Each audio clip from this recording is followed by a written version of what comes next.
seeing what we're involved with. Now, Gino Krishnamurti said something very, very true when he said, if we can really understand the problem, the answer will come out of it, because the answer is not separate from the problem. They're indivisible. And you know, what I find in like some what they call New Age areas and stuff like that is, you mustn't talk about anything negative. Oh no. Well, correct me if I'm wrong, but I've never come across any knowledge that was negative. I've come across knowledge I'd rather not be true, but I've never come across knowledge that's actually negative. Ignorance is freaking negative, not knowledge, because you can do something with knowledge. And so the idea that, you know, we should be frightened of looking at things as they really are, I mean, it's just another version of looking the other way and hoping it will go away. It won't. So when people say, well, what's the solutions? Well, fundamental to any solution is to understand the nature of what we're dealing with. Because then we've got a much better chance of dealing with it. We know what we've got to deal with. And, you know, a lot in the conspiracy research arena, like I said earlier, brilliant. There's so many people involved in this now. But the vast majority of them will not go even close to where we're going to go in the next 2 hours or so, because of religious belief systems, or because, well, even if it's true and I say it, I'm going to lose my credibility. I think you lose your credibility if you don't go with what you believe to be true, and you edit that on the basis of what will people think of me if I say it. That's how we got into this freaking mess. And unless we understand how deep the rabbit hole goes and what we're dealing with, we're never gonna find an answer to it. And just stockpiling weapons and fighting the system is just playing into the system's hands for reasons that will become clear, indeed, possibly already have. So we are infinite awareness, capable of multiple realities and perceiving multiple realities. We've been caught in the bamboozle, which has led to this and this through the control of perception. So who or what is ultimately behind this? Or at least the depth of the rabbit hole we've got so far?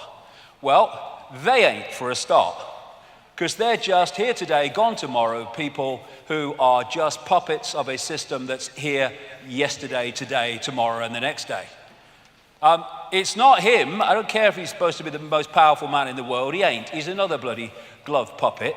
And anyone in that job, the same applies to. It's not him either. Here today, gone tomorrow, presidents and leaders who are replaced by other leaders. But the system, the direction goes on, because there's something behind that that's pushing that direction on. And nor even is it the corporations. They're still at the level of playing out the control. It's not actually at the point of creating it. It's not the origin. It's not people sitting around tables. They're still at the point of playing it out. You can go into the shadows and you can get closer to where it's coming from, but you're still at the play out level. You go even deeper into the rabbit hole, really deep into the web. And that's where you find people like the Rothschilds and such like. You don't see us, but we control your life. But there's levels beyond that, where it's coming from. But where is it? Okay, well, I'm going to cut to the frickin' chase, really. The truth doesn't change because you don't want to hear it. Now, obviously, I can't go into great detail with this. I mean, the perception deception is that bloody big. The whole day is about connecting dots to show the picture. And all I can say is for 25 years, I've been full-time on this, and the evidence has brought me to this conclusion. There's no one out there, see? All that is, there's no one out there. And when you think that what we're seeing is only what is within a narrow band of visible light, and then you think what possibilities lie beyond that in the great infinite forever, the idea that we are alone is absolutely beyond ludicrous. And the fact that you can be seen as crazy for believing that shows how inverted the system is. This reality, this infinity, is teeming with different expressions of life. And some of it's interacting with us. This is professor of mathematics and astronomy at Queen's Mary University, London, Bernard Carr, he said, our consciousness interacts with another dimension, actually many other dimensions. Our physical senses only show us a three-dimensional universe. What exists in the higher dimensions are entities we cannot touch with our physical senses. Exactly. So the idea that we just operate in isolation of everything else is, for me, crazy. So like I say, I'll cut to the chase.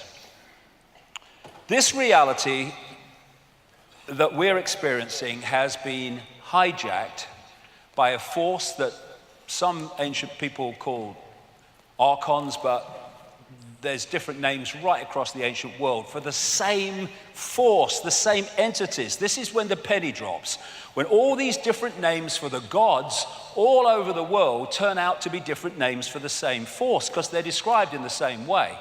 And all over the world you see this. In the Far East, Central America, and other places, they're known as the serpent gods. The Zulus call them the Chitahuri, the children of the serpent. They're the Anunnaki in Sumer, Babylon, now Iraq.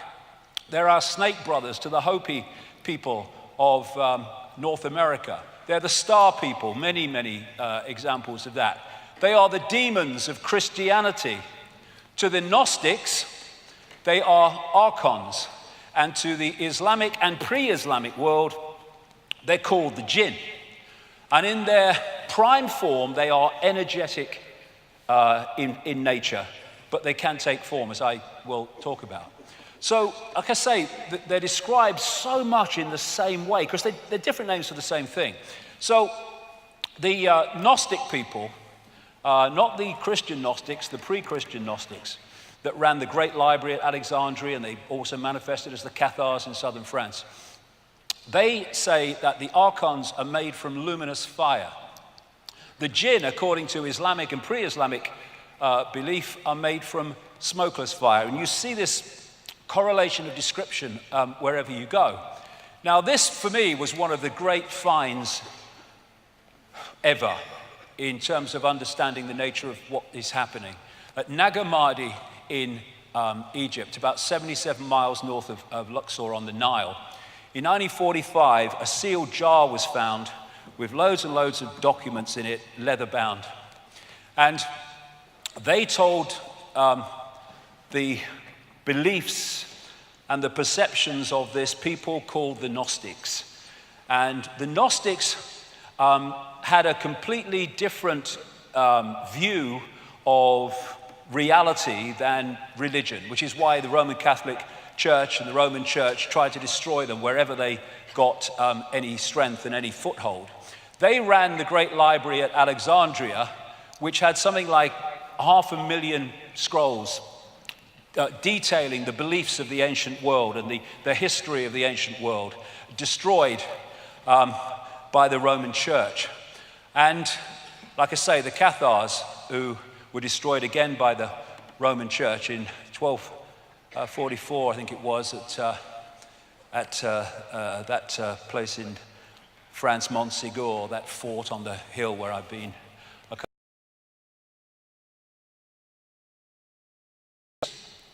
Establishment wanted these people destroyed because they were dangerous, because they had the truths they didn't want the people to know about.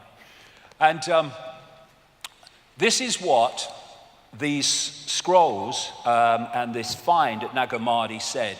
1/5 of the texts, and there were lots of them, were about a force they called the archons, which they say created our physical universe, and they equated them with the Judeo-Christian Yahweh Jehovah God.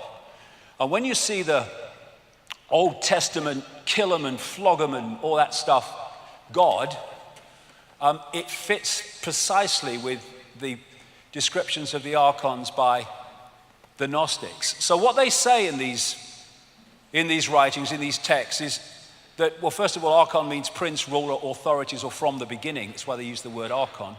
They said that the archons and the Lord Archon, which they called the demiurge, was a fake god that created our physical or material reality as we perceive it, The Gnostics related the demiurge, like I say, to the Judeo-Christian Yahweh, Jehovah God, and they are inorganic, not resulting from or produced by growth. They are artificial. And they say in these texts that they created the inorganic parts of the solar system, but that the sun, the moon, and the earth were a system that were of itself and different from the rest, which was kind of interesting with what will come later. They said that the demiurge archons had no creative imagination and envy humans because we have. They're like cyborgs. Again, we're coming back to the inorganic. Like cyborgs, a robotic race that can imitate but not innovate. And the word they used was counter-mimicry. Now, what they were saying, in effect, is if you gave these archons a blank sheet of paper, they could create nothing on it. They don't have that creative imagination, that what was called intentionality. But you give them something with a piece of paper with something on it, and they can twist it and manipulate it once it exists. And they used the term fantasia, because these entities, they said, just as the Islamic people say about the jinn, have the ability to create virtual reality illusions. They're mind parasites. They possess humanity and manipulate the way they perceive everything. And they say the word you could use more than any about the archons was deception. They are deceivers. And what they create is an inversion of the natural order, which will become so crystal clear as we go along. Why? Interesting, like we see these different names, and actually for the same thing. The classic Satan is called the deceiver and the demon of demons, as this demiurge is called the archon of archons, the Lord Archon. Now, as I've kind of studied this and put it together, it seems to me that what we're looking at is what I would call a self-aware distortion, and it's self-aware inversion. Now, this is why the first 2 hours of today was so important. Everything is conscious. Even a distortion is conscious. Even an inversion is conscious, but it's conscious in a way that reflects the inversion and the distortion. And if you look at what we call evil, it is live written backwards. Evil is simply an inversion of life, an inversion of perception, and evil is extreme ignorance, which is the inversion of truth and awareness. And because this force, this archontic force, shall I call it, is an inversion of life, that's why it and anything attached to it is obsessed with death, which is an inversion of life. And so you get the Satanists who worship these gods in their rituals obsessed with death. That's why they're attracted to churchyards and cemeteries and stuff. And so the death cult, which is what this archontic force and its followers are, is about destroying. It's about killing. And whereas the natural order is about life and abundance. And so when you look at the way the system, the archontic system that I'll come to, is destroying life. It's destroying life in war, but it's destroying life, the natural world. And it seems a contradiction, but it's not, because that's their world. The archon world described by the Gnostics is one of death, one of no creative imagination.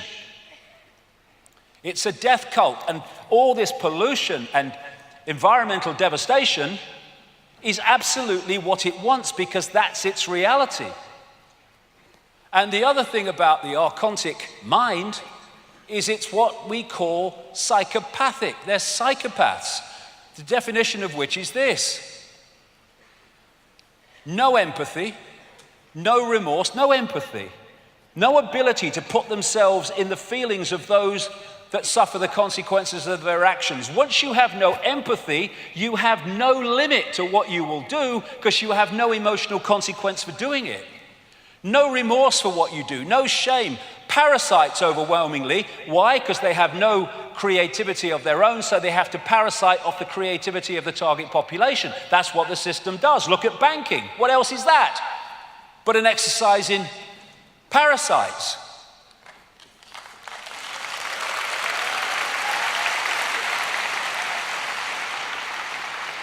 And these people, which manifest as many world leaders and all the rest of it I'll come to, are pathological liars. What is a pathological liar? An inversion of truth, inversion. And they'll do whatever it takes to get their end goal. Other thing, the Gnostics used in these texts the word hal, meaning simulation. They talked about the fact that these archons could create what we would call virtual realities through controlling perception. They said about the archons, they make something appear to happen that does not happen. They can induce a virtual reality experience in the translation. And what do the Islam and pre-Islamic world say about the jinn? They can manipulate humans by creating illusions. So we're back to this, that what our reality does it's possibilities and probabilities folded into existence by perception. So this whole archontic system is about programming our perception, programming a distortion of our perception, an inversion of our perception, which is why we live in a madhouse, because it's an inversion of the natural order. So the idea is to disconnect the human mind, the human droplet, from the ocean, and lock us into this tiny set of frequencies which then we perceive as all that there is to see, and gotcha. Now, before this, what I call hack, and you'll see why I say hack shortly, there was another world described by the ancients, and very much along the lines of the Avatar movie and the Na'vi, the blue people, and how they interacted with the natural world, how they communicated with animals, how they communicated with each other beyond speech. And what the Gnostic texts say is that the archons made a bad copy, as they describe it, of our original reality. The original reality was that kind of avatar world. And when you say that without the first 2 hours, it would sound ludicrous and ridiculous, and that's impossible. But we're not dealing with the physical. We're dealing with information. That world is an information construct which we decode into a lovely world. This is an information construct which we decode into the world that we have today. And the idea, this might need a battery, mate. The idea is was to create this illusory reality and replace the old reality, and then this needs a battery, I think, because it's going on me. Anyway, and then tuning humans into that bad copy. Now, when you think about it, we're tuned into an information field of certain frequencies. We decode that into a reality. If we are then moved, our dial is moved, so we're decoding something else, we just decode another completely different reality. And that's what is meant by this bad copy. So this is an image that sums it up. I'm walking outside in the sun. You don't have to be in the sun. You just have to decode the fact you're in the frickin' sun. And it's the same with this bad copy. You just decode a reality and you think it's real because it's the only one that you can perceive. So you can decode a reality of the avatar kind, and then you are fed a different information source, tuned into it, ways that I'll come to, and then you decode a different reality, what I call the archontic reality. And this, I would strongly suggest, is the fake reality that we have been decoding through what we call known human history, modern human history, and further, that we think is just a natural world. It ain't. If you can create a virtual reality simulation, then you can create an alternative to it as well, which is what the bad copy is. And you're tuned to it through something called entrainment. Entrainment is the process by which, if you have 3 violins and they're all plucked to the same note, therefore they are the dominant frequency, put another violin in there, either plucked to another note or not plucked to any note, and it will start vibrating in sympathy with them, because they're the dominant frequency. And if you can create a dominant frequency, then you can start to entrain the human decoding system into that frequency, and suddenly you're decoding a completely different reality. And once that happens, they gotcha. If you don't realize that's what's happened, because to you, well, this is how it is, mate. This is the world, isn't it? Well, what world is it? That's my question.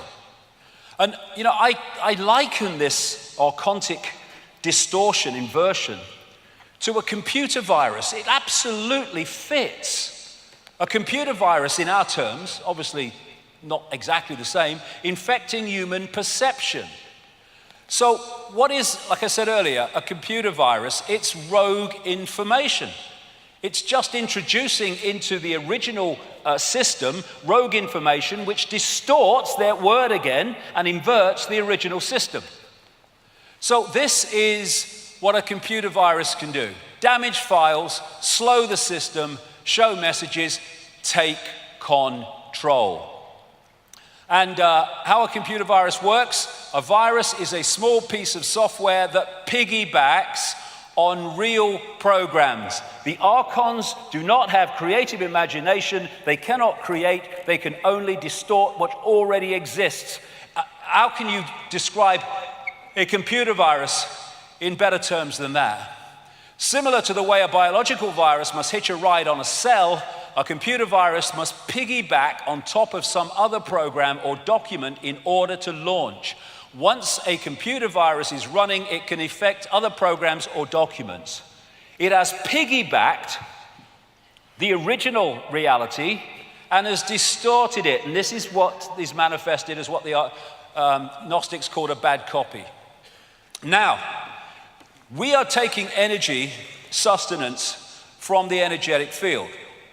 And we take energy from that field within the frequency band that we're vibrating to or resonating to. We can't take it outside of that band because we can't sync with it, like Radio 1 can't sync with Radio 2. So if you are a distortion and an inversion, you cannot get energetic sustenance from the natural order because you're not in that frequency band. So to get your sustenance, your energetic sustenance, you have to get it from other distorted energy which is in the frequency band that you are interacting with. And so the peoples around the world, the different cultures, it's a universal, virtually, description, feed off human energy, but not just any human energy. Low vibrational, as I would call it, human emotion. They feed off fear and anxiety and frustration and anger and conflict and war because they are a distortion of the natural order of love, peace and balance. And thus, these archontic inversions, energies can feed off them. And so, it's very like in the Matrix where the machines, again, inorganic, were feeding off human energy. And so, while we, coming from the natural order perspective of love and peace and harmony, think that war and suffering and fear are a bad thing, to them, they are essential to their energetic survival. That's why they create them. This archontic inversion, which expresses itself in multiple ways, can't sync with that. That's what it needs for its sustenance. Thus, it has manipulated the structure of our society to generate it in unbelievable abundance. All these things that we talked about earlier, all generating low vibrational human emotion. And anyone thinks that, it's kind of just some airy-fairy imagination. This was what happened to the energy field the Earth energy field at the time of 9/11, when there was that massive emotional explosion in response to what happened in New York and Washington. We are impacting upon it. And this is just a few days ago in a newspaper. Babies smell their mother's fear to learn what to be afraid of. Mothers emit odors that teach their babies what to be afraid of, even if the fearful experience is one the baby has never been exposed to, according to this study. Even, in the frickin' womb, the new life is being prepared for a lifetime of fear. What is fear? Lunch to these people. They are feeding off all this emotion and low vibrational energy. And that's why the pressure is to create events all the time that produce more, and against going the other way that produce less. And so this scene in the Matrix was very much in line with what I'm talking about. The Matrix is a computer-generated dream world built to keep us under control in order to change the human being into one of these. And on one level, that's what we are. Generators of distorted emotional energy. And you talk to alternative healers and people on the true cutting edge of healing, and they'll tell you that virtually every illness is based in emotion. Because emotion creates energetic distortions, not only to be absorbed by these entities, this distortion, but also to be trapped in the body, which manifests then as dis-ease, disharmony in the body, caused by emotion. So Carl Sagan's bamboozle is really the inversion of the natural order, which is why this world is turned on its head. Wherever you look, it's an inversion of what not just we would like it to be, but an inversion of the original reality that it replaced. And this is one reason why you get Satanists and stuff like that using inverted symbols for their symbolic language. Everything is inverted for the reasons I'm talking about. And I've used this quote before, but how much more relevant is it now from Michael Elner? Just look at us. Everything is backwards. Everything is upside down. Doctors destroy health. Lawyers destroy justice. Universities destroy knowledge. Governments destroy freedom. The major media destroy information. And religions destroy spirituality. Inversion everywhere.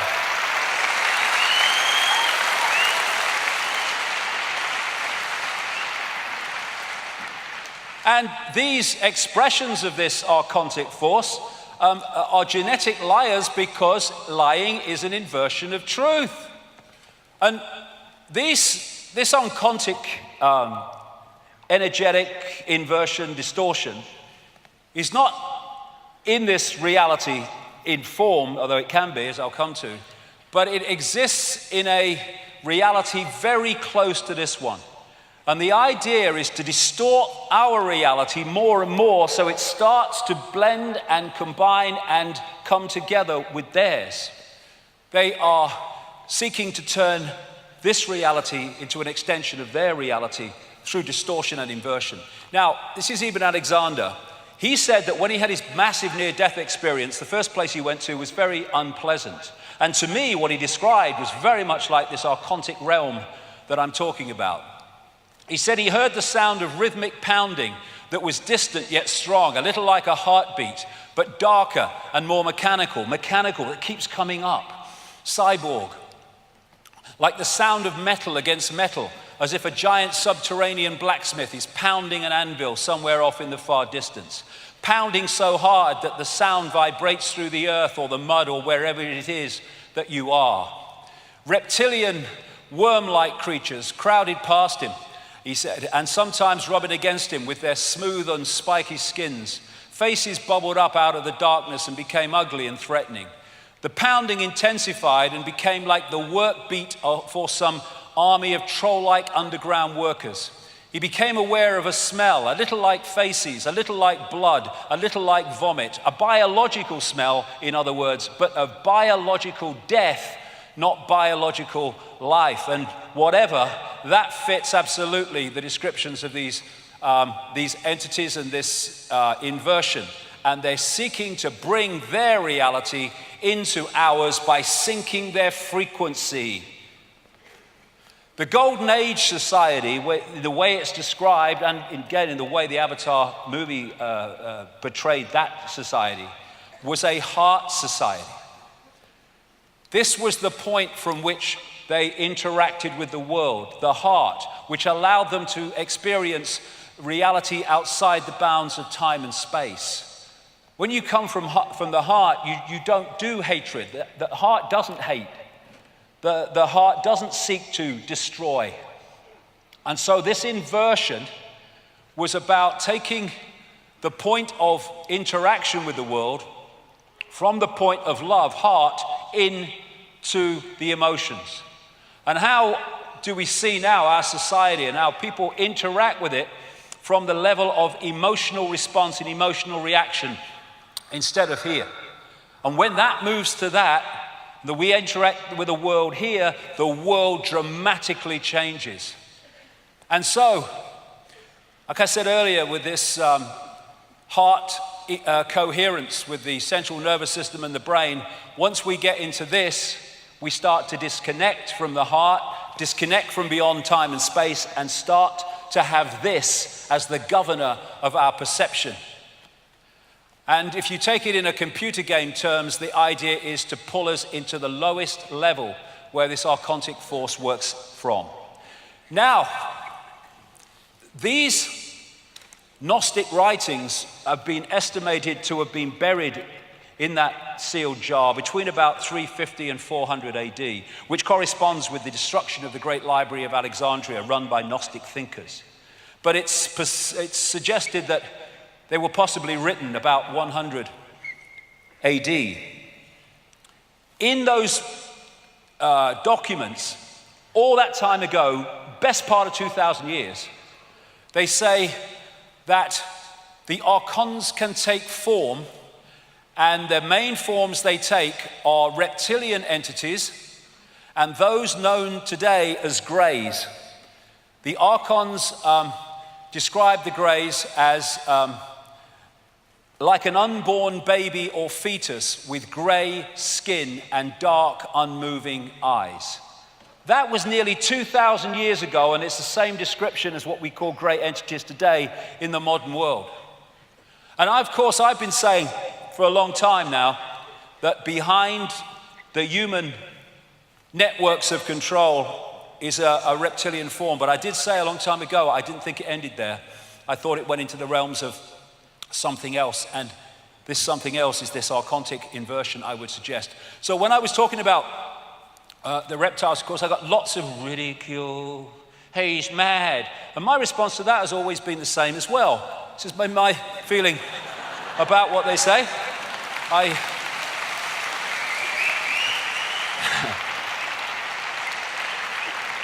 Because I simply want to know what the bloody hell's going on, me.